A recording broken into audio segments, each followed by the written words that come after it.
Hello everyone, this is Chris Kallal, Territory Agronomist here in West Central Illinois.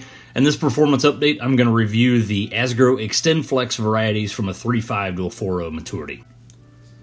So I want to take a couple minutes and just make a couple comments in general about Asgrow XtendFlex varieties. So first off, I want to talk about how the Asgrow XtendFlex varieties are based off of proven genetics. And I say that because the XtendFlex varieties are based off of and built off of the Rent-A-Pretty to Yield platform.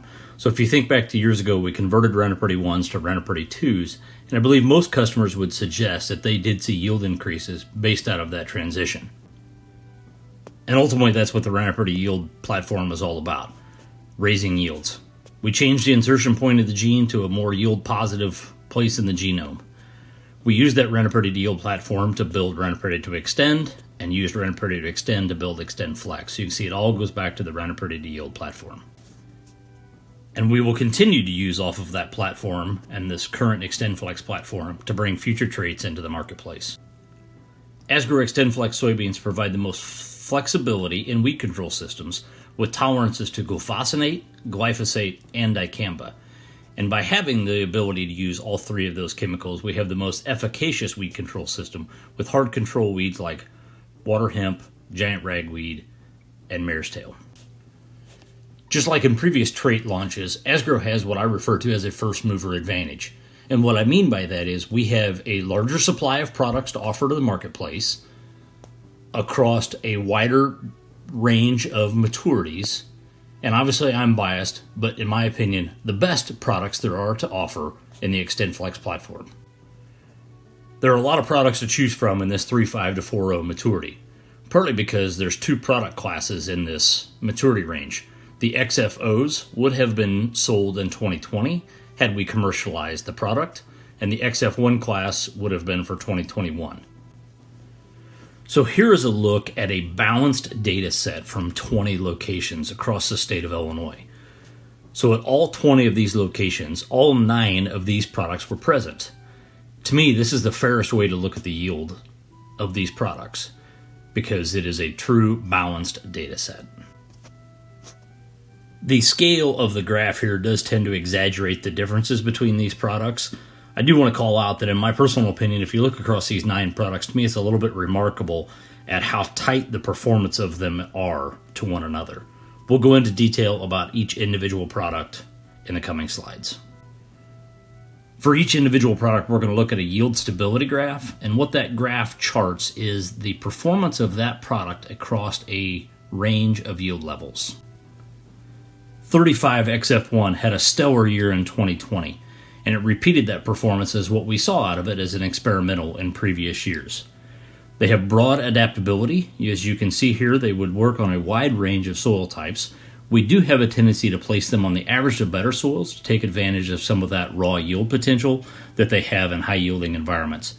This product's going to remind you a lot of 36X6, so we would place it much similar to what we have with 36X6 in the past. 36XFOs are very stable across all yield levels. They don't have a tendency to get better or worse at any one particular yield level.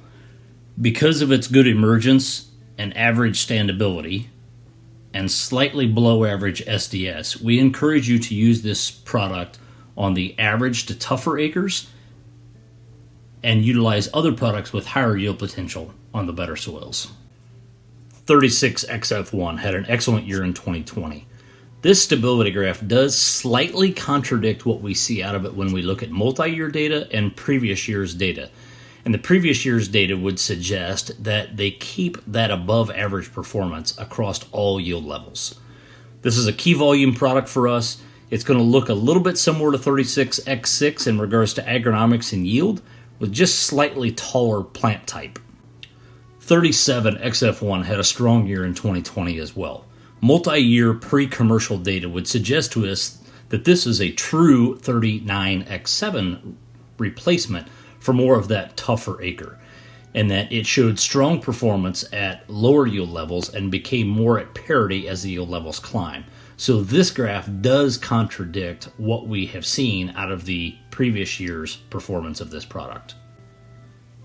Even though we did see a slightly different trend in 2020, than what we anticipated and what we've seen out of this product before, I'm going to encourage you to use 37XF1 as a true 39X7 replacement on that average to tougher acre based on its previous performance and the pedigree of the product.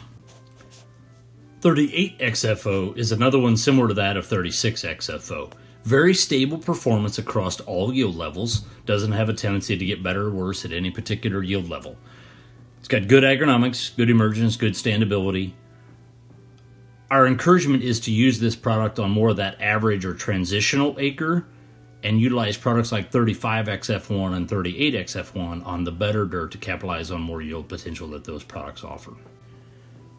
38XF1 had superior performance in 2020 in our testing.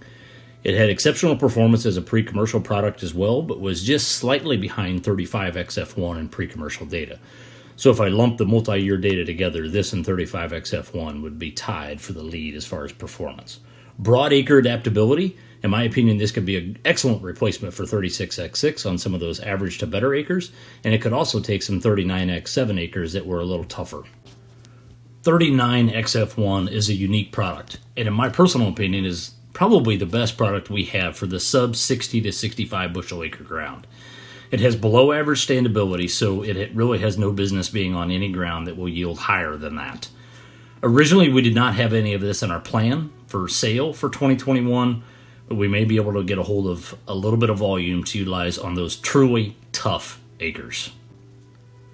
40XFO certainly doesn't look near as sexy in the data as other products, and I think this chart helps to explain why.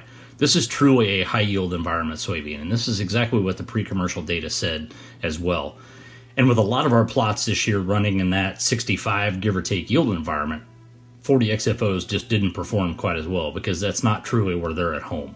They perform best on that best acre that's got really high yield potential. 40XF1's performance in 2020 was probably one of the most surprising performance we saw of any of these products. It had an exceptional year, far exceeded our expectation. And I would say we saw a little bit different performance out of it this year than what we expected because the pre-commercial data would suggest it was more of a tough acre bean and it got a little bit more common as the yield environments climbed. Obviously, this graph suggests that 40XF1 continues to get better as the yield environment climbs, but we're going to lean on the pre-commercial data and some of the agronomics of this product to promote it more on the average to tougher acres as a true 39X7 type replacement. As I look at this compared to 39X7, it is slightly less tolerant of SDS, so you might consider seed treatment protection there, and it is going to have a tendency to lean just a little bit more than 39X7, so that's partly why we want to keep it off the better soils as well. So in summary, I decided to kind of break it out this way and bucket them based on yield environment. And as we look at that average to better ground that really has the potential to continuously yield above 70 bushel, the lead products we want to use in that situation is 35XF1, 36XF1, 38XF1, and 40XFO. And I think that is the true 36X6 type acre that we've had previously. And now as we look at that average to tougher acre, or where we really used 39X7 at historically, the two products I lean the most on are 37XF1 and 40XF1. Because as we look at their multi-year data, they continue to show strong advantages on the tougher acre and do become a little bit more common as the yield environment climbs. But I do really want to challenge you to consider products like 35XF1 and 38XF1 in this yield category as well, because what we've seen out of those products is strong performance across all yield levels and even into that sub 70 bushel yield environment. 36XFO and 38XFO fit well on this acre as well, partly due to their agronomics, but they are very stable across all yield levels. And then lastly, the call out on 39XF1 for that truly tough acre and more of that sub 60 to 65 bushel type ground. Thank you for your time and attention today. Hopefully it was worthwhile and hopefully you learned something out of it. If you do have any follow-up questions or would like more detail, feel free to reach out to your FSR or your technical agronomist. Have a good day.